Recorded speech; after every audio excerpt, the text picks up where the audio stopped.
हम लोग कल अनुच्छेद 14 की बात कर रहे थे और अनुच्छेद 14 की बात करते हुए मैं कहा था दो फ्रेज है, जिनमें से एक फ्रेज ये कहता है विधि के समक्ष समता होगी। विधि के समक्ष समता होगी, इस वाक्यांश को दो तरीके से समझा जा सकता है कि एक आशा मात्र है, इसके द्वारा फ्रेमर्स ने कोई होप ये अभिव्यक्त की है कि विधि के समक्ष समता होगी। और अगर इसे हम आशा की तरह ले लें, हमने आपसे कहा था कि शब्द प्रयोग एक होता है लेकिन उसके विभिन्न अर्थ हो सकते हैं। जैसे अमुक व्यक्ति देख रहा है, इसकी परिप्रेक्ष्य में या संदर्भों में व्याख्या यह हो सकती कि वो किसी वस्तु को, किसी दृश्य को देख रहा है, और इसका परिप्रेक्ष्य में और संदर्भ में अर्थ यह भी हो सकता है कि वो अमुक चीजों की व्यवस्था कर रहा है, क्योंकि आप ऐसे भी कहते हैं कि शादी की सारी व्यवस्था वो देख रहा है। वहां देखने से तात्पर्य, ठीक है, चीजों में बिना सम्मिलित हुए, उनसे अलग रहते हुए, चीजों को मात्र देखते रहने से, ठीक है, आशय होता ही नहीं है। वहां चीजों की व्यवस्था इसे करने से देखने का आशय होता है। इसलिए कभी भी अर्थ को संदर्भों से काटकर समझा ही नहीं जा सकता। और जबकि आप देखेंगे जो समाचार, ठीक है, प्रेषण के या अभिव्यक्ति के माध्यम है, वहां आप यही देखेंगे कि लोगों के स्टेटमेंट्स संदर्भों से काटकर बताए जाते हैं और उनका अर्थ का अनर्थ ये करके आपके समक्ष प्रस्तुत किया जाता है। इसलिए संदर्भ में देखना पड़ेगा, और जब संदर्भ में देखते हैं तो इन शब्दों का अर्थ कि विधि के समक्ष समता होगी, ये संविधान निर्माताओं की आशा से कुछ ज्यादा यह प्रतीत होता है, क्योंकि उन्होंने प्रियम्बल में, अन्य अनुच्छेदों में राज्य के द्वारा कुछ आदर्शों को प्राप्त करने की अपेक्षा की है, और वे आदर्श प्राप्त ही नहीं हो सकते जब तक राज्य कुछ पॉजिटिव न करे, यानी इनिशिएटिव लेकर अपने स्तर पर सकारात्मक ढंग से काम न करे, तब तक कुछ हो नहीं सकता। हाँ, ये ठीक है कि विधि के समक्ष समता होगी, ये एक स्थिति का वर्णन ये भी संविधान निर्माताओं ने किया, यानी कोई विशेषाधिकार किसी को प्राप्त नहीं होगा। और जो डायसियन कॉन्सेप्ट है उसका जो सेकंड, क्योंकि डायसियन कॉन्सेप्ट में 3 बातें विधि के शासन के संबंध में कही गई हैं, लेकिन डायसियन कॉन्सेप्ट का जो सेकंड भाग है, जो उसका दूसरा भाग है, वो जिस समता की बात करता है उस समता को भी अनुच्छेद 14 में समाहित किया गया है, लेकिन सिर्फ वही समता अनुच्छेद 14 में आई है ये नहीं कहा जा सकता। और जबकि आप जब भी एलएलबी के क्लासेस में पढ़ते हैं तो आपको यही बताया जाता है कि जो डायसियन कॉन्सेप्ट है विधि के समक्ष समता का, वही अनुच्छेद 14 में नहीं है। गलत है बात। सही बात यह है कि डायसियन कॉन्सेप्ट का जो सेकंड भाग है वो केवल अनुच्छेद 14 में है, और डायसियन कॉन्सेप्ट का सेकंड भाग यह कहता है कि इंग्लैंड की धरती पर मौजूद प्रत्येक व्यक्ति कानून से नीचे होगा, अर्थात कानून के समक्ष सब समान होंगे, और कोई व्यक्ति चाहे जितने ऊंचे पद पर हो, अगर उसके किसी गलत कृत्य का औचित्य विचारित किया जाएगा, यानी उसका कभी विचारण किसी अपराध या अपकृत्य के लिए किया जाएगा, तो वो देश की सामान्य न्याय व्यवस्था के द्वारा ही किया जाएगा, उसके लिए कोई विशेष न्यायालय गठित नहीं होंगे। सिर्फ इतनी सी बात जो डायसियन कॉन्सेप्ट के दूसरे भाग में शामिल की गई, वो अनुच्छेद 14 की इस लाइन में शामिल मानी गई है। इस लाइन में डायसियन कॉन्सेप्ट के दूसरे भाग के अतिरिक्त भी कुछ है जो शामिल माना गया, क्योंकि क्या कहा उन्होंने, विधि के समक्ष समता होगी, और विधि के समक्ष समता हो ही नहीं सकती अगर विधि को लागू करने वाले में मनमानापन है, हो ही नहीं सकती, क्योंकि मनमानेपन से जब आप व्यवहार करना शुरू करते हैं तो एक के पक्ष में, ठीक है, आप होते हैं और दूसरे के आप विपक्ष में होते हैं। जिसके पक्ष में हैं आप नहीं बता सकते कि उसके पक्ष में क्यों हैं आप, और जिसके विपक्ष में उसके विपक्ष में आप क्यों हैं ये भी आप नहीं बता सकते। अगर कोई युक्ति संगत कारण नहीं है किसी के पक्ष में होने और किसी के विपक्ष में होने पर, तो आपके बारे में यह कहा जाएगा कि आप मनमाना व्यवहार कर रहे हो। अगर एक के पक्ष में होने और दूसरे के विपक्ष में होने के लिए कोई समुचित आधार यह आपको उपलब्ध है, तो फिर यह नहीं कहा जा सकता कि आपका व्यवहार मनमाना है। तो संविधान निर्माताओं ने इस फ्रेज में मनमानेपन का अभाव यह भी अनुचिंतित किया है। ऐसा E P Royappa versus union of India में माननीय उच्चतम न्यायालय ने निर्धारित किया है, और यह कहा है कि मनमानेपन का अभाव यह भी इस लाइन का हिस्सा है कि विधि के समक्ष समता होगी, क्योंकि मनमानेपन के साथ विधि के समक्ष समता हो ही नहीं सकती। और संविधान निर्माताओं ने इस लाइन के साथ एक स्थिति का वर्णन यह भी किया है, यह भी किया है। हमने कहा कि उन्होंने किसमें, Srinivas theatre versus union of India, यानी union of India state of Tamil Nadu है, श्रीनिवास थिएटर है वैसे, उसमें यह कहा है कि इस लाइन के कई आयाम हैं, कई आयाम हैं, एक ही आयाम नहीं है कि विधि के समक्ष समता होगी, कि ये डायसियन कॉन्सेप्ट के बराबर मान लिया जाए, उसका जो सेकंड भाग है उसके बराबर हो, ऐसी बात नहीं, इसके कई आयाम हैं। तो उनमें से एक आयाम यह भी है कि यह एक स्थिति का द्योतक है, यह लाइन एक स्थिति का अनुचिंतन करती है और उसमें मनमानेपन के अभाव को अनुचिंतित करती, विधि के समक्ष समता होगी। ये भी अपने में समाहित करती है कि जब आप किसी के ऊपर किसी दायित्व को अधिरोपित करने का प्रयास करेंगे तो नेचुरल लॉ, प्राकृतिक न्याय के सिद्धांत, इनका अनुपालन करेंगे। और प्राकृतिक न्याय के 3 सिद्धांत हैं, आपको पता है, ठीक है। पहला, authority must be free from bias. Second क्या है, there must be proper opportunity to be heard. और तीसरा, रीजन डिसीजन, यह भी इसमें शामिल है। तो इसका एक पहलू यह भी निकल कर आएगा, और तीसरा पहलू इसका क्या है कि विधि के समक्ष समता होगी, इट इज योर ड्यूटी, यह आदर्श है, ठीक है। विधि के समक्ष समता का तीसरा पहलू क्या है कि इसके माध्यम से निर्माताओं ने एक आदर्श रखा है जिसको प्राप्त करने के लिए राज्य को प्रयासरत रहना चाहिए। राज्य इस दिशा में प्रयास करेगा कि विधि के समक्ष समता होगी, ये हम आपको गाइडलाइन दे रहे हैं, यू मस्ट अचीव दैट। और ये किस समय दी जा रही, 26 जनवरी 1950 को, जब विधि के समक्ष समता नहीं है। तो आपको विधि के समक्ष समता हो सके इसकी स्थिति निर्माण करनी है, और 26 जनवरी 1950 को विधि के समक्ष समता हो सके यह स्थिति नहीं, ठीक है। हम स्कूल सबके लिए खोल रहे हैं, लेकिन जिनके पास पैसे ही नहीं है वो एडमिशन कैसे लेंगे, और अगर उन्होंने एडमिशन ले भी लिया तो पाठ्य सामग्री ये कहां से आएगी, ठीक है।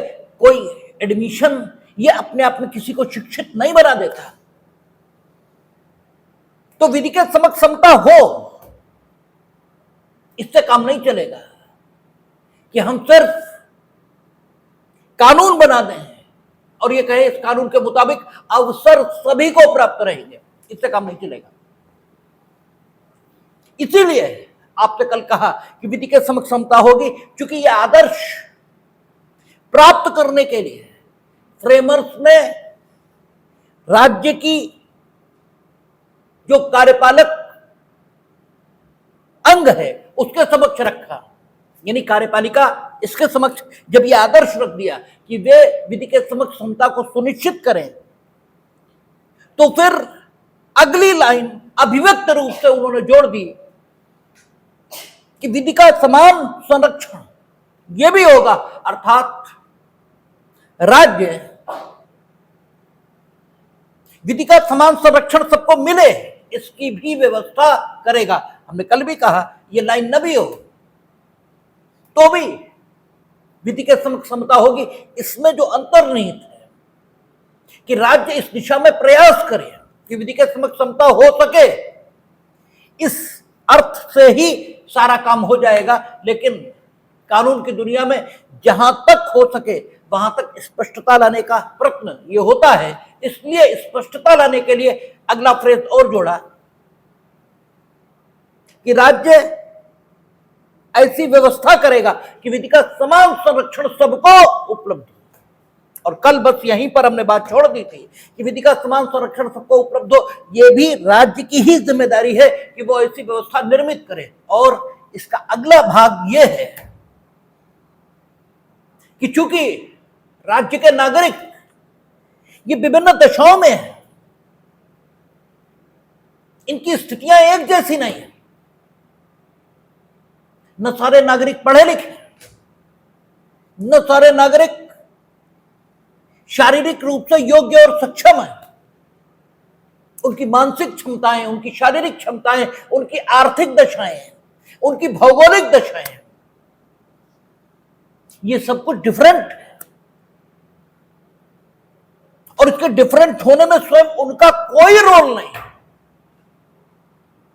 कौन किस घर में पैदा होगा ये कोई तय थोड़े कर सकता है। जो जिस घर में पैदा हो जाएगा इस पर किसी का कोई वश नहीं हो सकता। कौन किस स्थान पर पैदा होगा इसमें भी किसी का कोई रोल नहीं। तो लोगों की जो आवश्यकताएं और दशाएं हैं ये चूंकि डिफरेंट है और आपने राज्य पर यह जिम्मेदारी रख दी कि राज्य क्या करे, विधियों का समान संरक्षण सबको उपलब्ध कराए, तो फिर जरूरी यह हो जाता है कि वर्गीकरण इसे करने की अनुमति राज्य को देनी पड़ेगी और विधि के समक्ष समता होगी और विधियों का समान संरक्षण सबको उपलब्ध होगा। इसके लिए हमें राज्य को यह ताकत भी देनी पड़ेगी कि राज्य जो विभिन्न स्थितियों, वर्गों और दशाओं में रह रहे लोग हैं उनको एक जैसी दशाओं में रहने वाले लोगों के आधार पर विभिन्न वर्गों में विभाजित कर सके और विधियों के समान संरक्षण को उपलब्ध कराने के उद्देश्य से इस वर्गीकरण को निर्मित कर सके। और इस वर्गीकरण को निर्मित करने में राज्य से हम ये अपेक्षा जरूर करेंगे कि वो वर्गीकरण एक तो जब तक कोई आवश्यकता ना हो तब तक निर्मित न करे, अर्थात वर्गीकरण मनमाना, ठीक है, या अवास्तविक नहीं होना चाहिए। और दूसरा, अगर वर्गीकरण करता है तो वाकई उससे विधियों का समान संरक्षण सबको उपलब्ध हो रहा हो, यानी वर्गीकरण का उद्देश्य और वर्गीकरण का आधार इसके बीच एक युक्ति संगत संबंध होना ही चाहिए। और अगर ऐसा है तो यह अनुच्छेद 14 में वर्णित समानता के नियम का उल्लंघन नहीं करता। ठीक है ना। चीजों को जैसी वे लिखी हैं वैसा पढ़कर उनके सही अर्थों को नहीं जाना जा सकता। जब तक आप शब्दों में अंदर नहीं जाएंगे, जैसे दो शब्द आते हैं, आचार और विचार। ठीक है, कहते हैं अपने आचार विचार को सुधारो, तो खाली विचार सुधारोगे तो कोई फायदा नहीं। आचार क्या चीज है। ठीक है, जब तक आचार नहीं सुधरेगा विचार सुधर ही नहीं सकता।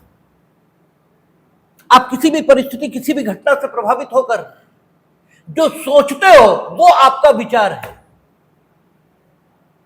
लेकिन वो विचार जब अंदर उतर जाता है और आपके व्यक्तित्व का भाग नहीं, आपकी आत्मा का भाग बन जाता है, यानी जब वो विचार आत्मगत हो जाता है, जब तक वो विचार व्यक्तिगत रहता है, जब तक वो व्यक्तित्व का भाग रहता है, तब तक वो सिर्फ विचार है। जब वो आत्मा का भाग हो गया, आत्मगत हो गया, आपके द्वारा अपने में शामिल कर लिया गया, अब आपका जो विचार है वो उस विचार से जो अब आचार बन चुका है उससे भिन्न हो ही नहीं सकता। इसलिए आचार विचार इसको सुधारने की बात की जाती है, और जब आचार सुधरता है तो विचार सुधरता ही है। तो चीजों को ठीक से समझना पड़ेगा। तो ये शब्द लिखे हैं कि विधि के समता होगी, इसका मतलब यह नहीं है कि एक विधि से सब शासित होंगे, इसका अर्थ यह नहीं हो सकता। एक विधि से सब शासित होने की कल्पना यही मूर्खतापूर्ण है, ये बात ही बेवकूफी की है। एक विधि से सब शासित होंगे तो बच्चे नहीं रहेंगे, बूढ़े नहीं रहेंगे, और छोड़ दीजिए बाकी हम आगे बात ही नहीं करते, विकलांगों की हम बात ही नहीं कर रहे, हम किसी अन्य की बात ही नहीं कर रहे, हम आपके घर की बात कर रहे। आप ये कहेंगे कि जो कमाएगा सो खाएगा, तो बच्चा कुछ नहीं कमाता, बूढ़ा कुछ नहीं कमाता, सब मर जाएंगे, कोई मतलब नहीं है इसका। इसलिए बेवकूफी की बात नहीं चलेगी। ठीक है, तो आप अनुच्छेद 14 को ऐसे अव्यवहारिक तौर पर नहीं समझ सकते। तो हमें विधायिका को ये छूट देनी पड़ेगी। विधायिका को क्यों? क्योंकि विधायिका भी राज्य का भाग है, उसकी भी जिम्मेदारी है कि वो समानता घटित हो जो अनुच्छेद 14 द्वारा अनुचिंतित है। और कार्यपालिका यूं तो कार्यपालिकी शक्ति में भी कार्यों को कर सकती है, आपको बताया गया है, लेकिन कार्यपालिकी शक्ति में कार्यपालिका कोई ऐसा काम नहीं कर सकती जो नागरिकों के अधिकारों के प्रतिकूल जाए। नागरिकों के अधिकारों के प्रतिकूल अगर कुछ करना है तो फिर कानून चाहिए, उसके बिना कुछ नहीं हो सकता।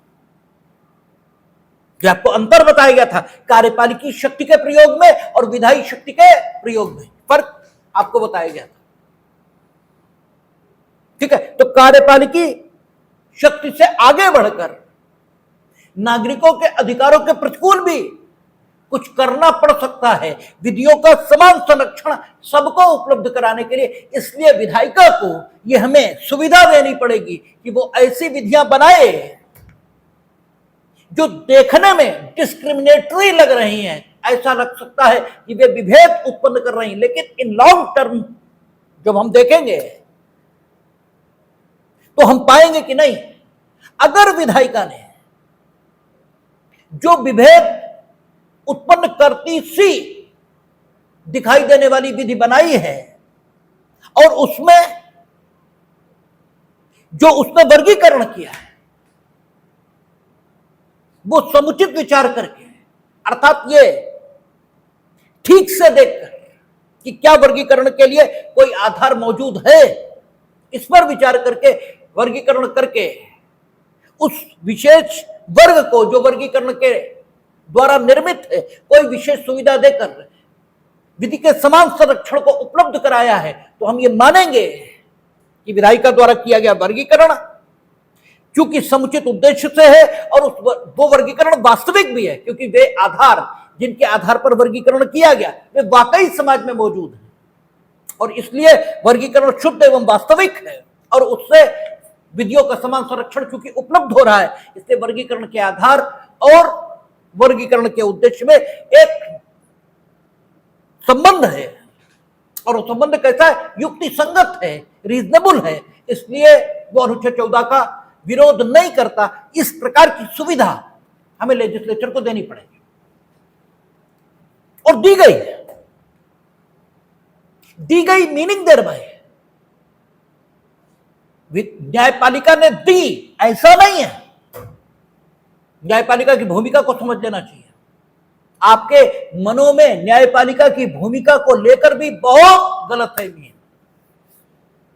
न्यायपालिका ने दी नहीं, कॉन्स्टिट्यूशन ऑफ इंडिया ने दे रखी है राज्य के तीनों अंगों को, न्यायपालिका को भी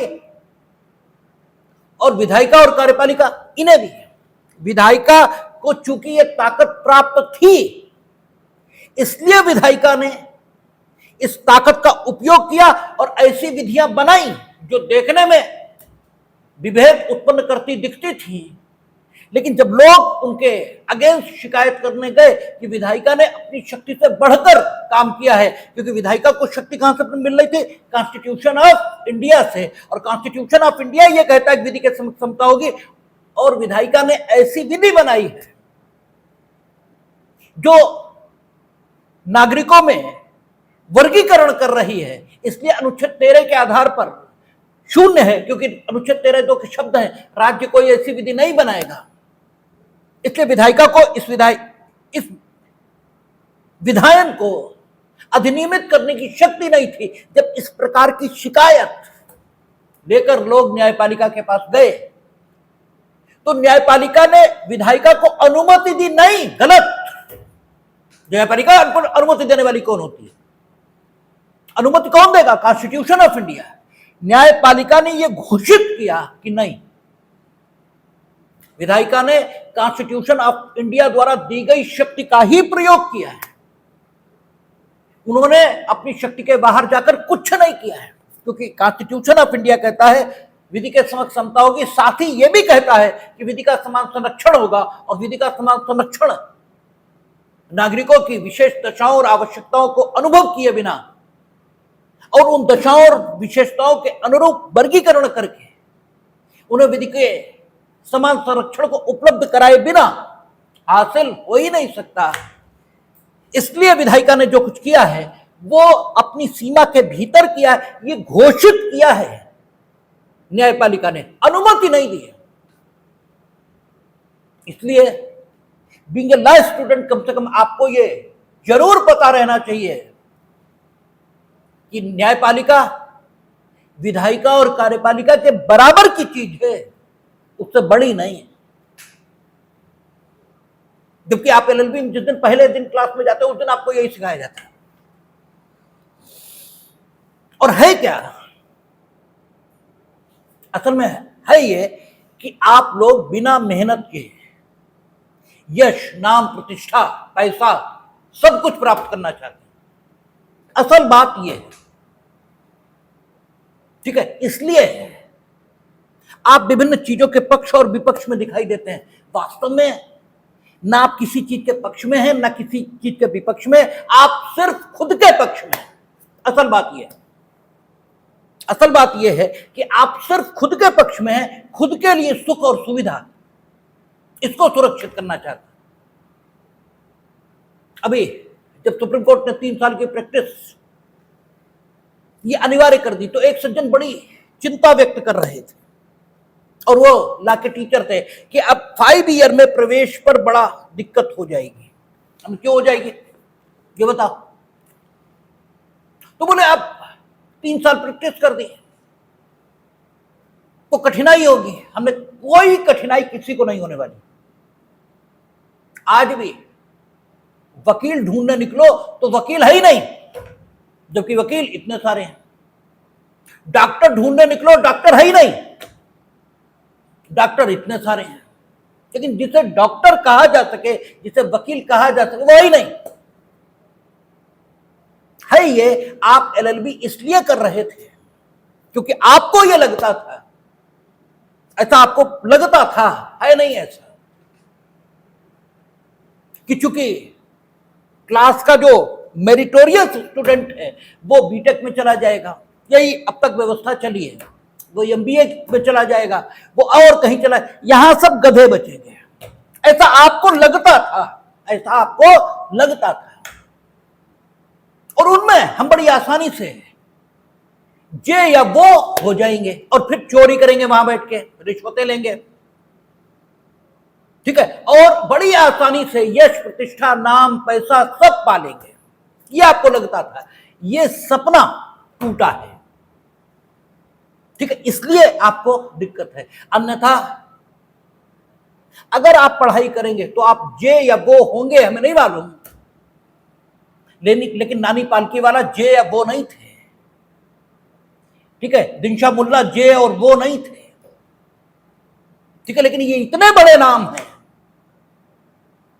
कि इनके नाम पर जो सुप्रीम कोर्ट के जज भी हो गए वो भी खड़े हो जाते हैं, इतने बड़े नाम हैं कानून की दुनिया के, ठीक है। तो आप जैसे आप देखेंगे ना, राजनीति में लोग बड़े एक्टिव होते हैं, क्यों?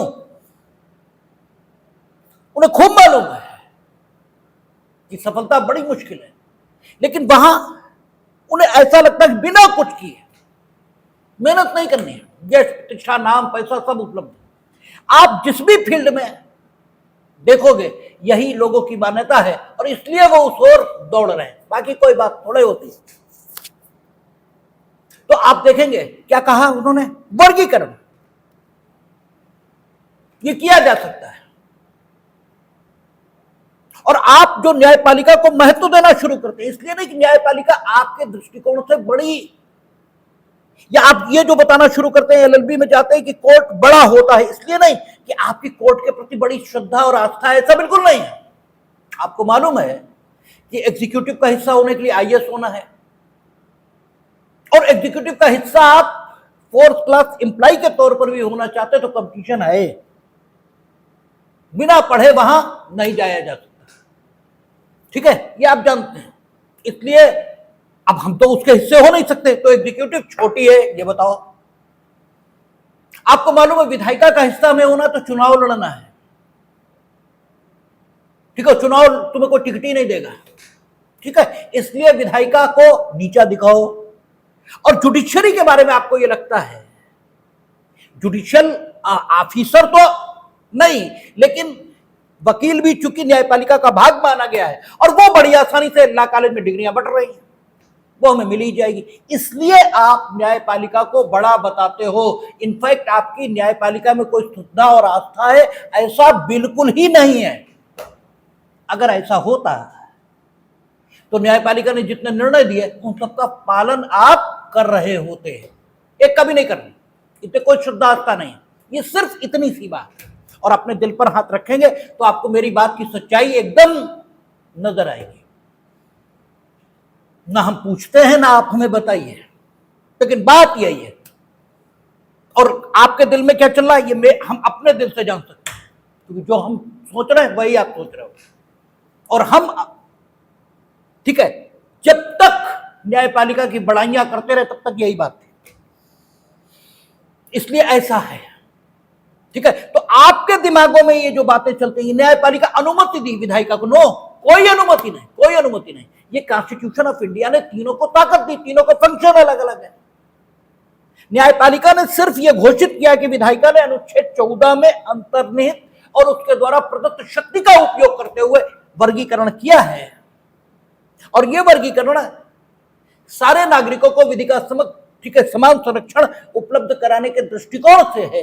इसलिए यह नहीं माना जा सकता कि विधायिका के द्वारा किया गया वर्गीकरण अनुच्छेद 14 के विपरीत गया है, और जब विपरीत गया ही नहीं तो अनुच्छेद 13 का कोई सवाल उठता ही नहीं। ये सिर्फ विधायिका ने, ये सिर्फ न्यायपालिका ने घोषित किया, बस। इससे ना न्यायपालिका बड़ी होती है, ना विधायिका छोटी होती है, ना एग्जीक्यूटिव दोनों की दास हो जाती है, गुलाब हो जाती है, ऐसा कुछ भी नहीं होता। ये सिर्फ आपकी कल्पनाओं में है, ठीक है। तो वर्गीकरण हो सकता है, क्यों हो सकता है? क्योंकि नागरिक विभिन्न दशाओं में है, और आप विभिन्न स्टैट्यूट्स को देखेंगे तो आपको वर्गीकरण दिखाई देगा। जैसे आप देखते हैं इनकम टैक्स में स्लैब बने हुए हैं, ठीक है, इनकम टैक्स में स्लैब है। कायदा तो यह कहता है ये हो कि जिसकी आय होगी वो इतने % इनकम टैक्स देगा।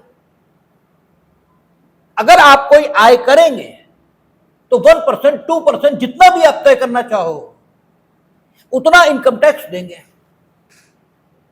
लेकिन ऐसा नहीं किया गया, बल्कि क्या किया गया कि इतनी जनता तो इनकम टैक्स से बाहर रहेगी। अब क्या देखते हैं, पर ईयर जिनकी इतनी इनकम है उनसे कोई इनकम टैक्स पड़ेगा ही नहीं। ठीक है, पहली चीज उन्होंने कही कि इनसे कोई इनकम टैक्स नहीं। जबकि अगर विधि के समक्ष समता होगी, ये कहा जाए तो इनकम टैक्स है तो सब पे होगा, ये होना चाहिए, लेकिन नहीं है। क्या कहा कि इतनी जनता तो इनकम टैक्स देगी ही नहीं। अगर आय यहां तक है, इसके ऊपर है, तो फिर इतनी सीमा तक अगर आय है तो इतने परसेंट देंगे, 2%, 3%, जो भी हो। इससे ऊपर है तो इतने परसेंट, इससे ऊपर, और मैक्सिमम में इतने परसेंट। ऐसे करके इनकम टैक्स के स्लैब बने हुए हैं। अगर अनुच्छेद 14 को मूर्खतापूर्ण ढंग से पढ़ा जाए तो स्लैब कैसे बन सकते हैं? बन ही नहीं सकते। फिर तो एक बात होनी चाहिए कि क्या होगा, सब जो भी आय करेंगे उस पर 1%, आधा परसेंट, 1/4 जो भी आप निर्धारित करना चाहें दर इनकम टैक्स की, वो दर निर्धारित कर लें, उस रेट पर यानी उस दर पर सभी इनकम टैक्स देंगे, ये होना चाहिए। जबकि ऐसा नहीं है। उन्होंने ये कहा कि नहीं, ये नहीं होगा, क्योंकि 1%, 1/4% ये भी आप निर्धारित कर दो तो भी वो व्यक्ति जिसकी आय सिर्फ इतनी है या उससे भी कम है कि वो अपनी और अपने परिवार की जो जिंदा रहने के लिए जरूरतें हैं, जिंदा रहने का मतलब सिर्फ जिंदा रहना नहीं होता, क्योंकि अगर जिंदा रहने का मतलब सिर्फ जिंदा रहना होता तो फिर ये जो लोकोक्ति और मुहावरा है कि ऐसी जिंदगी से तो मौत बेहतर है, ये बनी नहीं होती। ये बनी ही इसलिए है क्योंकि जिंदगी का अर्थ सिर्फ जिंदा रहने यानी न मरने से कुछ ज्यादा है। अगर ऐसा ना होता तो ये शब्द ही ना होते कि ऐसी जिंदगी से तो मौत बेहतर है। ठीक है, जिंदगी का मतलब होता है क्वालिटी फुल लाइफ, गुणवत्ता युक्त जीवन। ठीक है, यह है उसका मतलब। तो अगर कोई व्यक्ति सिर्फ इतना कमाता है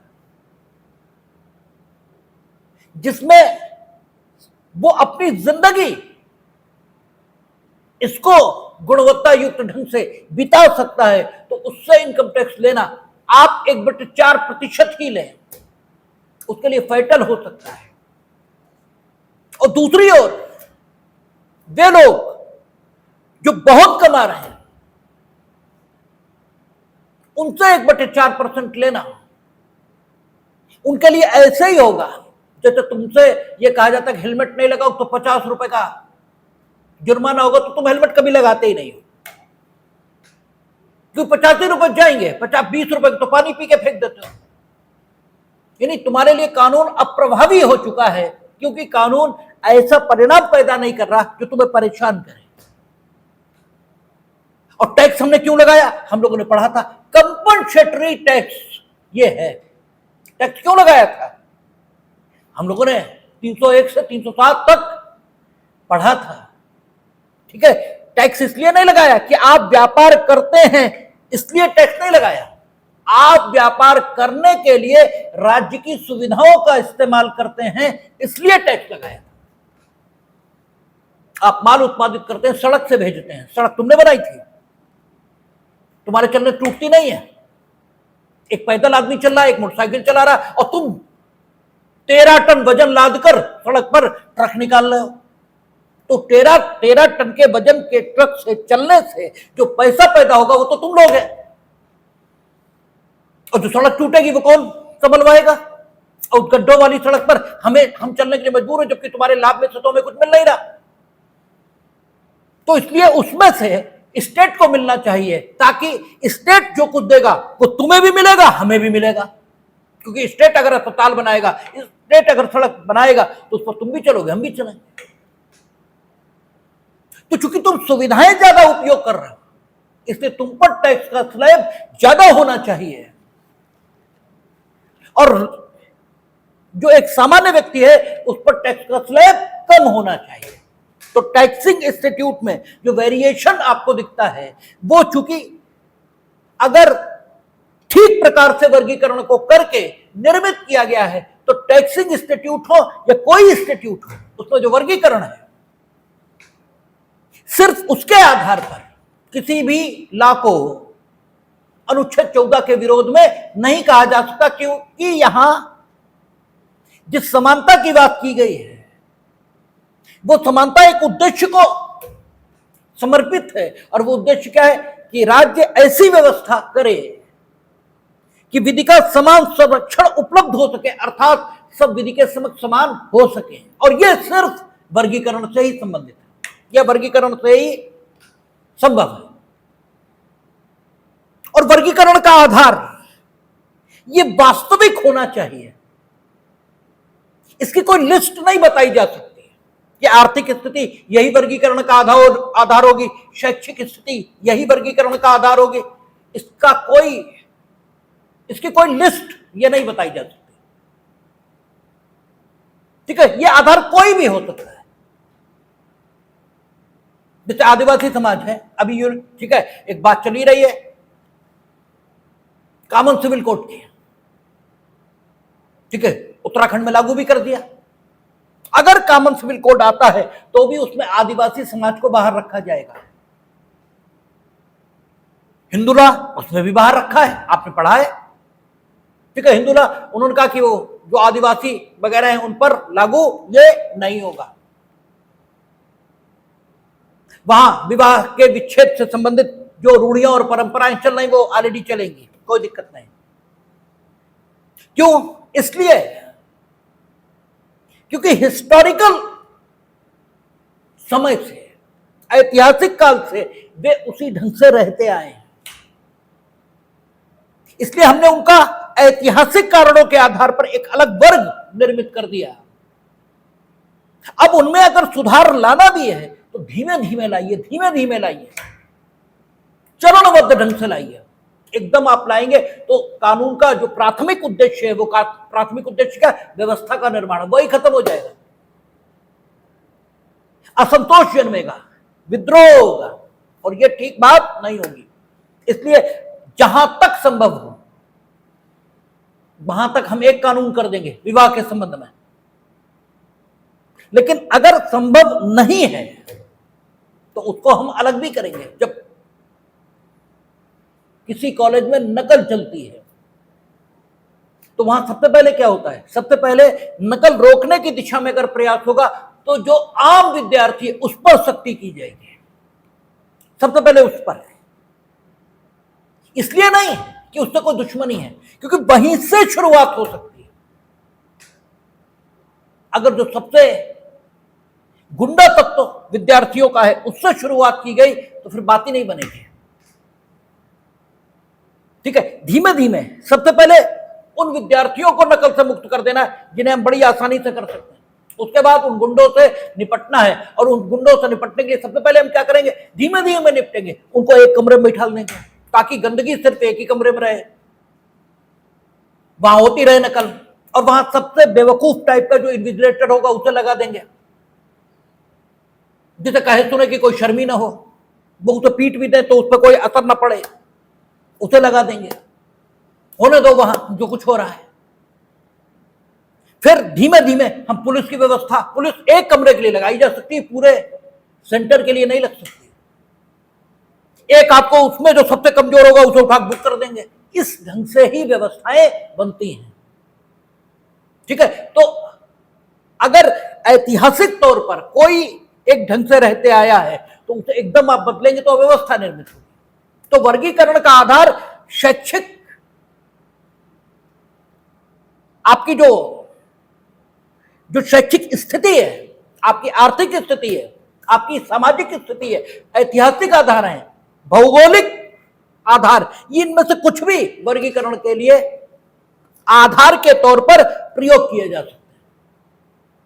कुछ भी, बस वर्गीकरण का वो आधार मौजूद होना चाहिए। आपकी किताबों में अनेकों उदाहरण दिए, अनेकों। जैसे ये भी दिया है, उन्होंने कहा कि अमुक स्थान पर जो मकान, अब हम लोग पढ़ेंगे रेंट एंड कंट्रोल के एक्ट, तो रेंट एंड कंट्रोल एक्ट में भी उन्होंने वर्गीकरण किया है। रेंट एंड कंट्रोल एक्ट जो पिछला वाला था, नए वाला अभी हमें याद नहीं है क्योंकि नए वाला अभी आया साल 2 साल पहले, तब तक हम एग्जाम तो देते नहीं, ठीक है, पढ़ाने के लिए पढ़ाते, ठीक है। तो आपका जो पुराने वाला रेंट एंड कंट्रोल है उसे आप देखेंगे तो उसमें क्या लिखा है कि ये अधिनियम अमुक अमुक बिल्डिंग्स पर लागू नहीं होगा। उसमें दिया है कि अगर कोई बिल्डिंग ट्रस्ट की है, अगर कोई बिल्डिंग मंदिर की है, अगर कोई बिल्डिंग एजुकेशनल इंस्टीट्यूट की, मंदिर नहीं लिखा है, धार्मिक संस्था लिखा है, क्योंकि मंदिर तो फिर हिंदुओं का हो जाएगा, मुसलमानों मंदिर नहीं होता, धार्मिक संस्था लिखा हुआ है, धार्मिक एवं पूर्त संस्था, इसकी कोई बिल्डिंग है उस पर यह एक्ट लागू नहीं होगा। ऐसे उन्होंने दिया है कि बाकी मकानों पर लागू होगा, लेकिन अगर किसी ने ऋण लेकर अपना मकान नया बनाया है तो इतने वर्ष तक, यानी 10 वर्ष है, यानी कितना है, ठीक है, इतने वर्ष तक यह अधिनियम उस पर लागू नहीं होगा। क्यों?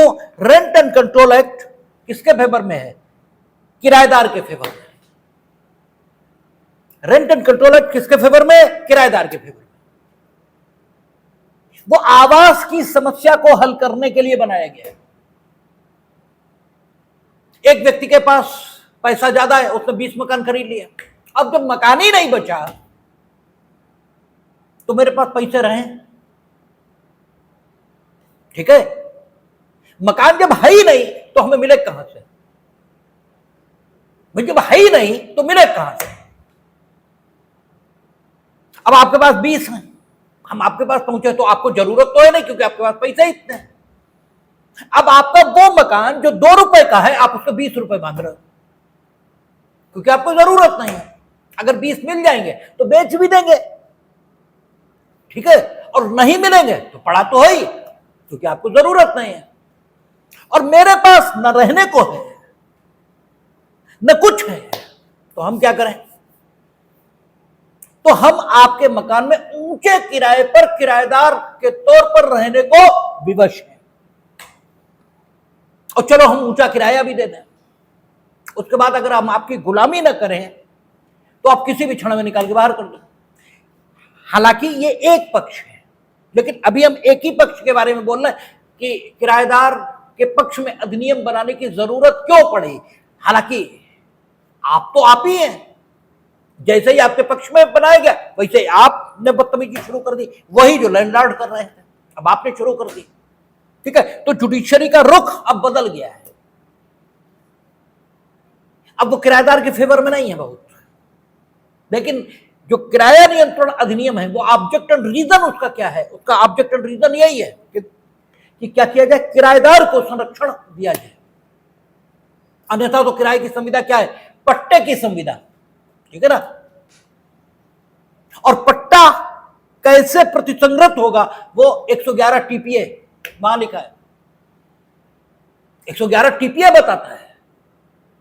और वर्षानुवर्षी पट्टा और मासानुमासी पट्टा ये कैसे प्रतिसंग्रत होगा, ये कहां लिखा है? 106, 105 में पट्टे की परिभाषा है और 106 में पट्टा कैसे प्रतिसंग्रत होगा ये लिखा है। तो वहां लिखा है 15 दिन का नोटिस और 6 महीने का नोटिस। देखिए किसी भी समय कौन पट्टा करता, ठीक है, पट्टे को समाप्त कर सकता है।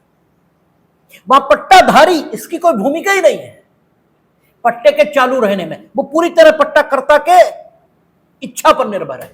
और किराया, अगर किराया अधिनियम आप पारित ना करें तो किराए की जो संविदा है वो अंततः किसकी है? पट्टे की संविदा। तब लागू क्या होगा? टीपीए। और टीपीए लागू हुआ तो मसला कहां जाएगा? सिविल कोर्ट, ठीक है। और खत्म करने के अधिकार किसके पास रहेंगे? पट्टा कर्ता। और किराए की संविदा में पट्टा कर्ता माना कौन जाएगा? मकान मालिक। इसलिए अलग से किराया अधिनियम बनाने की जरूरत पड़ी और किराया अधिनियम में एक अध्ययन नहीं है। मकान मालिक, यानी अगर यह अधिनियम ना हो तो जो पट्टा करता होगा वो किराए की संविदा को खत्म ही नहीं कर सकता। पुराने अधिनियम हमें याद है, उसी का उदाहरण देंगे, वो भी सारे सेक्शन नए अधिनियम में हैं। उसमें धारा 21 थी। धारा 21 कहती थी पर्सनल नीड, अगर मकान मालिक की पर्सनल नीड नहीं है, व्यक्तिगत जरूरत, ठीक है, और व्यक्तिगत जरूरत उसकी मानी गई, उसकी पत्नी की मानी गई, उसके लड़के की जरूरत मानी गई, उसकी बेटी की जरूरत मानी गई, और किसी की नहीं, उसकी व्यक्तिगत जरूरत नहीं है, तो मकान खाली नहीं होगा, चाहे युगों किराएदारी चलती रहे, नहीं खाली हो सकता। और उसमें धारा 20 थी, उसमें कुछ आधार दिए हैं कि अगर इनमें से कोई आधार पैदा हो गया, ठीक है, तो क्या माना जाएगा कि मकान खाली हो गया, फिर खाली कराने का हक होगा। एक डीम्ड वैकेंसी थी, उसमें धारा 12 थी। धारा 24 ABCD थी कि अगर किसी मिलिट्री मैन का मकान है और वो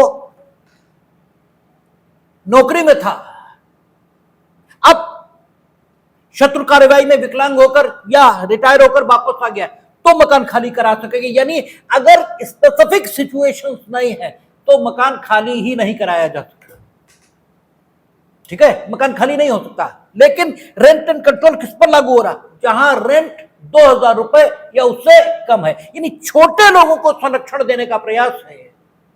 और बाकी जो आपका किराए के कॉन्ट्रैक्ट होंगे उनके संबंध में TPA ही लागू होगी, पट्टा कर्ता के ही पास अधिकार रहेगा। यानी वर्गीकरण किया, वर्गीकरण किया।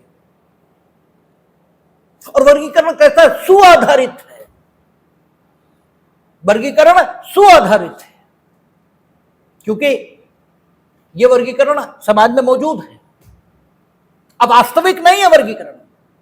और विधियों का समान संरक्षण, यानी अवसर और प्रतिष्ठा और रहने की जगह सबको तो मिले, भाई सबको मिलेगी नहीं तो विधियों का समान संरक्षण कहां मिल रहा, ठीक है ना। आवास सबको उपलब्ध हो, इस दृष्टिकोण से यह वर्गीकरण किया गया। लोगों की जीवन जीने के ढंग, यह भी वर्गीकरण के आधार हो सकते। दिल्ली में 5 स्टार्स में यह कहा गया कि जो इस देश के निवासी वहां ठहरेंगे उन्हें शराब नहीं परोसी जाएगी, लेकिन जो विदेशी ठहरेंगे उन्हें शराब परोसी जाएगी। यह कानून बनाया गया। चैलेंज हो गया कि वाह भाई वाह, यह कौन सी बात। कोर्ट ने इसको ठीक बताया। कोर्ट ने कहा कि विदेशियों की जीवन शैली अलग है, उनकी जीवन शैली आपकी जैसी नहीं है। हमारे देश की विशेष जीवन शैली और उसमें शराब का स्थान नहीं है। आप पीते हैं वो अलग बात है, लेकिन हमारी जीवन शैली का क्या भाग है ये देखना पड़ेगा, क्योंकि जीवन शैली में जो होता है वो अधिकांश समाज करता है, एक्सेप्शनली कोई न करता हो बात अलग है। और जो जीवन शैली का भाग नहीं होता वो एक्सेप्शनली लोग करते हो बात अलग है, लेकिन आमतौर पर लोग वैसा नहीं करते। आज भी शराब पीने वालों की संख्या भारतीयों में आप देखेंगे तो वो लगभग ना के बराबर है, लगभग ना के बराबर है। 140 करोड़ में जो हम प्रतिशत निकालेंगे तो बहुत कम है, और विदेशियों में जब देखेंगे तो यही आंकड़ा उलट जाएगा, ठीक है। तो कोर्ट ने कहा कि जीवन की शैली ये वर्गीकरण का आधार, यानी इससे यह साबित हो रहा है कि वर्गीकरण का आधार कुछ भी हो सकता है, कुछ भी हो सकता है, बस वो होना चाहिए। ऐसा ना हो कि मनमाना वर्गीकरण है, और मनमाना वर्गीकरण तब वाकई आपने विधि के समक्ष समता इसको मान्यता नहीं दी है, ठीक है, तब वाकई विधि के समक्ष समता इसको मान्यता नहीं मिली है। आप रिटायर्ड कर्मचारियों का इस विषय पर मुकदमा DS ने करा वर्सेस यूनियन ऑफ इंडिया। ये पेंशनर केस कहलाता है। डीएस नकारा versus union of India. DS नकारा वर्सेस यूनियन ऑफ इंडिया में क्या हुआ? सरकार ने एक डेट चुनी। सरकार ने सबसे पहले क्या किया? पेंशनर्स को प्राप्त होने वाली पेंशन में अभिवृद्धि की, कुछ भत्ते भत्ते दे दिए और जिससे पेंशन में कुल मिलाकर वृद्धि हो गई। और वो वृद्धि कायदे से सभी रिटायर्ड कर्मचारियों को मिलनी चाहिए। पेंशन जो पेंशन के हकदार उनको मिलनी चाहिए। सरकार ने एक डेट चुनी कि ये डेट है, इससे पहले जो रिटायर हुए उन्हें हम ये पेंशन वृद्धि नहीं देंगे। इस डेट के बाद जो रिटायर होंगे या इस डेट को जो रिटायर होंगे उन्हें ये पेंशन वृद्धि देंगे। चैलेंज हुआ अनुच्छेद 14 के आधार। सरकार ने कहा हमने वर्गीकरण की शक्ति का उपयोग किया। सरकार यानी विधायिका, सरकार तो विधायिका के आधार पर काम करती है। उन्होंने कहा हमने वर्गीकरण किया है और इसकी हमें अनुमति है। कोर्ट ने कहा युक्ति संगत वर्गीकरण की अनुमति है। आप बताइए कि इस मामले में जो कट ऑफ डेट आपने चुनी है, इससे पूर्व जो कर्मचारी रिटायर हुए और इसके बाद जो कर्मचारी रिटायर हुए, इनकी आवश्यकताओं में भिन्नता या इनका वर्ग निर्मित करने के लिए आपने किस आधार को अपनाया? क्योंकि आधार अगर नहीं है तो वर्गीकरण मनमाना है, तो वर्गीकरण मनमाना हुआ। और जहां मनमाना है वहां विधि के समक्ष समता यह संभव है, हो ही नहीं सकती। तो आप ये बताइए कि आपने वर्गीकरण के लिए आधार ये क्या लिया है? तो सरकार कोई आधार नहीं बता सकी, तो उन्होंने उसको क्वेश्चन किया। लेकिन आगे के केसेस में सरकार ने फिर विभिन्न प्रकार की वृद्धियां दी और कट ऑफ डेट भी चुनी, और उस कट ऑफ डेट का चुनना ठीक माना गया। क्यों? इसलिए क्योंकि जो वेतन आयोग गठित होते हैं, विभिन्न कमीशन सरकार ने गठित किए और उन्होंने सरकार को यह बताया कि मुद्रा अवमूल्यन हुआ है। क्योंकि मुद्रा का अवमूल्यन हुआ, तो अगर हमने यह तय किया था कि 1000 रुपए पेंशन देंगे हम, ठीक है, तो आज 2000 रुपए की कीमत 1000 के बराबर बची है, ठीक है। इसलिए पेंशन रिवाइज होनी चाहिए और पेंशन हम बढ़ाएंगे। अब आप कहेंगे कि जिनको 1000 दी थी आपने पेंशन, उस समय 1000 पेंशन देना आपने तय किया था, 1000 उनको दी, और अगर इन्हें 1000 आप दे रहे हैं तो मुद्रा के अवमूल्यन के परिणाम स्वरूप आपको 2000 देने पड़ेंगे, तब 1000 वास्तव में इनके पास पहुंचेंगे, ठीक है। तो उनके 1000 भी तो अब 500 ही बचे, जो पिछले वाले हैं उनके भी तो 500 बचे, उन्हें आप क्यों नहीं बढ़ा रहे? तो सरकार ने जब आर्थिक स्थिति का तर्क दिया कि हमारे पास इतने पैसे नहीं है कि हम सबको दे पाए, और इस कट ऑफ डेट के बाद जो कर्मचारी इनकी आयु अभी ज्यादा है, उनकी आयु अब उतनी ज्यादा नहीं है और उनके डिपेंडेंट ज्यादा डिपेंडेंट हो गए होंगे, क्योंकि जो पहले रिटायर हुआ उसके लड़के बच्चे ज्यादा स्टेब्लिश होंगे और जो अभी अभी रिटायर हुआ उसके लड़के बच्चे कम स्टेब्लिश होंगे। और आप जानते हैं अपत्यों के ये कर्तव्य हैं, ठीक है, हिंदू मैरिज, वो Hindu adoption and maintenance act और सब जगह, इवन सीआरपीसी में भी, कि बच्चों से मां बाप भरण पोषण प्राप्त कर सकते। इसलिए एक युक्ति संगत वर्गीकरण है इस कट ऑफ डेट के चुनने में। तो कोर्ट ने उस वर्गीकरण को ठीक माना, यानी सरकार की आर्थिक स्थिति यह भी वर्गीकरण का आधार हो सकती है। वर्गीकरण का आधार कुछ भी हो सकता है, बस वो युक्ति संगत होना चाहिए।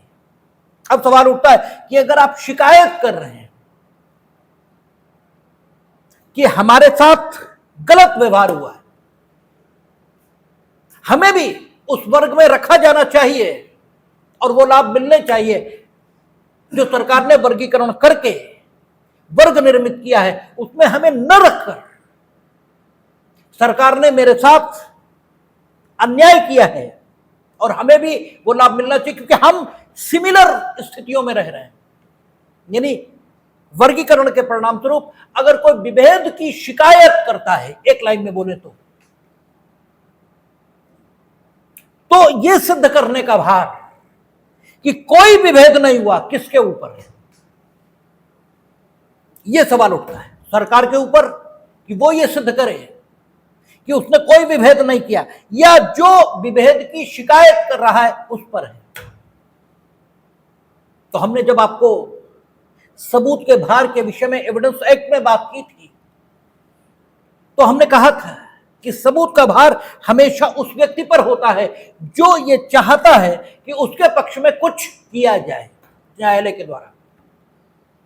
यानी मोटे मोटे में बात ये निकल कर आती है कि सबूत का भार उस पर होना चाहिए जो ये चाहता है कि उसके पक्ष में कुछ किया जाए, जो शिकायत वो कर रहा है, ठीक है ना, शिकायत वो कर रहा है। तो हमने आपसे ये भी बात कही थी कि सबूत का भार इस व्यक्ति पर रखने के पीछे इसको परेशान करने की भावना बिल्कुल नहीं है, बल्कि सुविधा इस बात की मांग करती है। हमने आपसे कहा था कि आप कुछ भी बोलते हो तो अगर आप पागल नहीं हो तो आपके बोलने के पीछे एक आधार होता है, ठीक है ना। आप जो जानते हो वो बोलते हो। आप में और पागल में फर्क क्या है, या आप में या अफवाह उड़ाने वाले और गप्पी में फर्क क्या है? वो जो नहीं जानता वो बोलता है और आप जो जानते हो वो बोलते हो, ठीक है ना, यही तो फर्क है। जब आप जानते हो वही बोल रहे हो, तो जब आप शिकायत कर रहे हो तो शिकायत का आधार है ये आप जानते होगे तभी तो कर रहे हो, अन्यथा कैसे कर रहे हो? आप कहते हो कि मेरे साथ भेदभाव किया गया है तो आपको पता होगा ना कि वे कौन सी स्थितियां हैं जिनके आधार पर आप कहते हो कि मेरे साथ भेदभाव हुआ, अर्थात वे कौन सी स्थितियां हैं जिनके आधार पर आप ये दावा करते हो कि आपको उसी वर्ग में रखा जाना चाहिए। ये आपकी भली प्रकार से जानकारी में है, ठीक है ना, तभी तो आप ऐसा कह रहे हो मेरे साथ भेदभाव किया गया। नहीं तो कैसे कह सकते हो, कह ही नहीं सकते। और जबकि सरकार कहती है कि हमने कोई भेदभाव नहीं किया। अब हम सरकार से ये कहें कि तुम साबित करो कि कोई और व्यक्ति नहीं है जो इनकी जैसी स्थितियों में, अर्थात आपने इनके साथ कोई भेदभाव नहीं किया क्योंकि अन्य लोग भी इनके जैसी स्थितियों में हैं, इसलिए आपने भेदभाव नहीं किया, तो ये बात ही बेवकूफी की है। अरे जब वो कह रहे कि हमने नहीं किया तो उनसे हम क्यों अपेक्षा करें? आप कहते हो कि इन्होंने किया तो अपनी बात के आधार आपके पास होंगे। इसीलिए वहां भी भारतीय साक्ष्य अधिनियम में भी कोई तथ्य जिसके अस्तित्व में होने का कथन एक पक्ष करता है, उसके अस्तित्व में होने के संबंध में साक्ष्य देने की जिम्मेदारी उसी व्यक्ति की होती है। ऐसे ही यहां क्योंकि विभेद की शिकायत आपकी है, इसलिए आप ही को यह साबित करना पड़ेगा कि सरकार ने जो वर्गीकरण किया है वो उचित आधार पर नहीं है, या सरकार ने जो वर्गीकरण किया उस वर्गीकरण के माध्यम से उस उद्देश्य को प्राप्त नहीं किया जा सकता। अर्थात वर्गीकरण के आधार में और उद्देश्य में, वर्गीकरण के उद्देश्य में कोई युक्ति संगत संबंध नहीं है। ये आप ही को साबित करना पड़ेगा क्योंकि ये तथ्यों से संबंधित सवाल है। इसे साबित करने की जिम्मेदारी आप पर होगी। हाँ, अगर आपने प्राइमा फेसी, प्रथम दृष्टया ऐसा सबूत दे दिया तो फिर अपने वर्गीकरण को सही साबित करने की जिम्मेदारी राज्य पर चली जाएगी। और वो एविडेंस एक्ट में भी होता है कि सबूत का भार किस पर है, तो फिर अगला नियम है 102 में कि सबूत का भार उस पर होता है जिसका मामला असफल हो जाएगा, यदि दोनों ओर से कोई साक्ष्य ना है। तो वर्गीकरण अयुक्ति संगत है, यानी अनुच्छेद 14 द्वारा परमिसेबल जो लिमिट्स है, जो अनुज्ञप्त सीमाएं हैं अनुच्छेद 14 द्वारा, उनके बाहर चला गया है वर्गीकरण। यह साबित करने की जिम्मेदारी उसी पर होगी जो वर्गीकरण के बारे में शिकायत करता है। और जब वो प्रथम दृष्टया अपने भार को उन्मोचित कर देगा, तब वर्गीकरण को सही साबित करने की जिम्मेदारी राज्य की होगी। अब सवाल यह है कि क्या जुडिशरी विधायन के क्षेत्र में अपीलेट अथॉरिटी है, अर्थात क्या प्रत्येक बार, हालांकि व्यवहार में आप यही होते देखते हो कि मालूम पड़ा वक्फ पारित किया तो चैलेंज हो गया, कुछ और पारित किया तो चैलेंज हो गया। तो आज समाज का जो पढ़ा लिखा, सो कॉल्ड पढ़ा लिखा, सो ही कॉल्ड हम तो कहते हैं, क्योंकि पढ़ा लिखा तो दूसरे ही किस्म की बात होती, ये जो पढ़े लिखे ये तो अनपढ़ों से ज्यादा खराब लोग हैं, क्योंकि शिक्षा वो नहीं हो सकती जो उपलब्धि इसे प्राप्त न करवाए। शिक्षा सिर्फ वही हो सकती है जो जीवंत हो जाए। शिक्षा अगर जीवंत नहीं हो सकती तो वो शिक्षा है ही नहीं, ठीक है, वो सिर्फ कपट है जो शिक्षा देने वालों और शिक्षा लेने वालों के द्वारा समाज के साथ किया जा रहा है। क्या कहता है विद्या ददाति विनयम। यहां तो हम ये देख रहे हैं कि जिससे जिसे विद्या मिल गई, विनम्रता तो छोड़ो, उसका तो घमंड, ठीक है, ढूंढे नहीं मिल रहा कि किस लेवल पर है। तो शिक्षा अगर जीवंत नहीं हो सकती, ठीक है, तो शिक्षा किस बात की है। शिक्षा को जीवंत होना ही चाहिए, और वो इस हद तक जीवंत होनी चाहिए कि एक शिक्षित जब पुस्तक में वर्णित ज्ञान प्राप्त कर ले तो पुस्तक उसके लिए व्यर्थ हो जानी चाहिए, क्योंकि अब तो पुस्तक में जो था वो हमने सीख लिया। उसने कहा विद्या ददाति विनयम, ये किताब में लिखा था, विनम्रता मेरे व्यक्तित्व का भाग बन गई। अब हमें किताब की क्या जरूरत है, अब तो हम जीती जागती किताब हैं, ठीक है। किताब में जो लिखा था वो मेरे व्यक्तित्व में है, हमें चोरी नहीं करनी चाहिए, ये मेरे व्यक्तित्व का भाग बन जाना चाहिए। अगर मेरे व्यक्तित्व का भाग बन गया तो फिर किताब मेरे लिए व्यर्थ हो गई, ठीक है। तो ये जितने पढ़े लिखे हैं,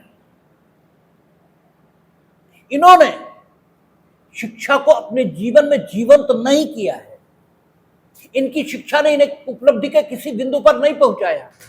इसलिए इनके बारे में सिर्फ इतना ही कहा जा सकता है कि तथा कथित पढ़े लिखे लोग हैं, इससे ज्यादा कुछ नहीं कहा जा सकता। तो ये जो सो कॉल्ड पढ़े लिखे से लोग हैं, इनकी मान्यता हालांकि आज यही है कि मानो सुप्रीम कोर्ट लेजिस्लेटिव एक्ट्स का या विधायी कृत्यों का अपीलेट ट्रिब्यूनल है। और इन सो कॉल्ड पढ़े लिखों में आजकल चर्चा भी यही चल रही, हम तो पढ़ते रहते हैं फेसबुक की पोस्ट में देखते हैं, वहां लिखा जाता है कि सुप्रीम कोर्ट तय करेगा। नो, सुप्रीम कोर्ट का स्वयं इस संबंध में क्या विचार है कि we are not the appellate tribunal of legislative act, हम विधायी कृत्यों के अपीलीय प्राधिकारी नहीं हैं। मेरा काम सिर्फ इतना है, वक्फ एक्ट बनना चाहिए नहीं बनना चाहिए ये विधायिका तय करेगी, कॉमन सिविल कोड आना चाहिए नहीं आना चाहिए विधायिका तय करेगी, हम उसमें किसी को रखेंगे नहीं रखेंगे विधायिका तय करेगी। बस हम सिर्फ इतना देखेंगे कि जिनको आपने रखा उनको रखने के पीछे कोई आधार था या नहीं था, आपने उनके वर्ग जो निर्मित किया उसको निर्मित करने के पीछे क्या भावना ये थी कि हम विधियों का समान संरक्षण इन्हें देंगे या नहीं थी। अगर नहीं थी तो आपका काम मूल अधिकारों के विपरीत है, संविधान के विपरीत है, बस अनकॉन्स्टिट्यूशनल। हमें इससे मतलब नहीं आप किसे रखोगे किसे नहीं रखोगे, आप क्या करोगे आप जानो, क्योंकि ये आपका डोमेन है। हुआ एक बार ये हुआ अंतरराष्ट्रीय फिल्म फेस्टिवल में सरकार ने कानून बनाया कि हम सिर्फ उन्हीं फिल्मों को शामिल होने देंगे जो सेंसर बोर्ड से, ठीक है, यू सर्टिफिकेट हासिल कर रखी, जिन फिल्मों ने यू सर्टिफिकेट हासिल किया, या जिन्होंने ए सर्टिफिकेट भी हासिल किया है, वे भी शामिल हो सकती हैं, क्योंकि जो अंतर्राष्ट्रीय फिल्म उत्सव में फिल्में भेजी जाएंगी, वहां उन्हें देखने वाले लोग मैच्योर मानसिकता के होते हैं, तो ए सर्टिफिकेट की फिल्म भी देख लेंगे तो कोई ऐसी बात, कोई आफत नहीं फट पड़ेगी। तो उन्होंने कहा जो सेंसर बोर्ड से पास हैं, हम सिर्फ उन्हीं को रखें। अब फिल्म तो कोई भी बना सकता है, क्योंकि अभिव्यक्ति की स्वतंत्रता है, हम बना लें, अभी हम नहीं पास कराते सेंसर बोर्ड से, ठीक है। तो यह कहा गया कि अन्य फिल्में जो सेंसर बोर्ड से पास नहीं हैं, उनके साथ ये विभेदीकरण, और सब सरकार को नीति बनानी चाहिए कि सब फिल्में जाएंगी, चलेगा। अनुच्छेद 14 के अंदर कोर्ट ने कहा we are not the appellate tribunal of legislative acts, we are not tribunal of the executive acts, we are not the appellate tribunal of executive acts. वो क्या करेंगे क्या नहीं करेंगे हमें इससे मतलब नहीं, हम सिर्फ ये देखेंगे कि वर्गीकरण जो उन्होंने किया वो युक्तिसंगत आधारों पर है या नहीं है। युक्तिसंगत आधारों पर, अर्थात उन्होंने विधि का समान संरक्षण सबको उपलब्ध कराने के लिए क्या वर्गीकरण किया, इफ यस, तो क्या उस वर्गीकरण के माध्यम से विधि का समान संरक्षण सबको उपलब्ध होगा, if yes then classification is permissible and constitutional. हमसे कोई मतलब नहीं, वो सेंसर बोर्ड से पास फिल्में रखेंगे अंतर्राष्ट्रीय फिल्म समारोह में, या कौन सी रखेंगे ये वो तय करें, ये पॉलिसी का डिसीजन है, इससे मेरा कोई मतलब नहीं, ठीक है। तो ये अनुच्छेद 14 है विधायी कृत्यों के मामले में। और हमने आपसे कहा कि जो फंडामेंटल राइट्स हैं या जो कॉन्स्टिट्यूशन ऑफ इंडिया है, वो आज की तिथि पर प्रशासनिक कृत्यों को भी नियंत्रित करता है, और आज की तिथि पर नहीं, 26 जनवरी 1950 को भी। क्यों? क्योंकि अनुच्छेद 12 जो राज्य परिभाषित करता है फंडामेंटल राइट के संदर्भों में, वहां कार्यपालिका भी शामिल है, और कार्यपालिकी कृत्य करती है। तो कार्यपालिकी जो मामले हैं या कार्यपालिकी कृत्य जो हैं, उनकी संवैधानिकता भी न्यायिक पुनरीक्षण की प्रक्रिया से, ठीक है, फंडामेंटल राइट के आधार पर सुनिश्चित की जाती है। तो अनुच्छेद 14 या फंडामेंटल राइट्स में प्रशासनिक कृत्यों को, अर्थात प्रशासनिक विवेक को किस हद तक प्रभावित किया है, इस पर कल बात करेंगे, और फिर संभवतः अनुच्छेद 14 समाप्त होगा। देखिए।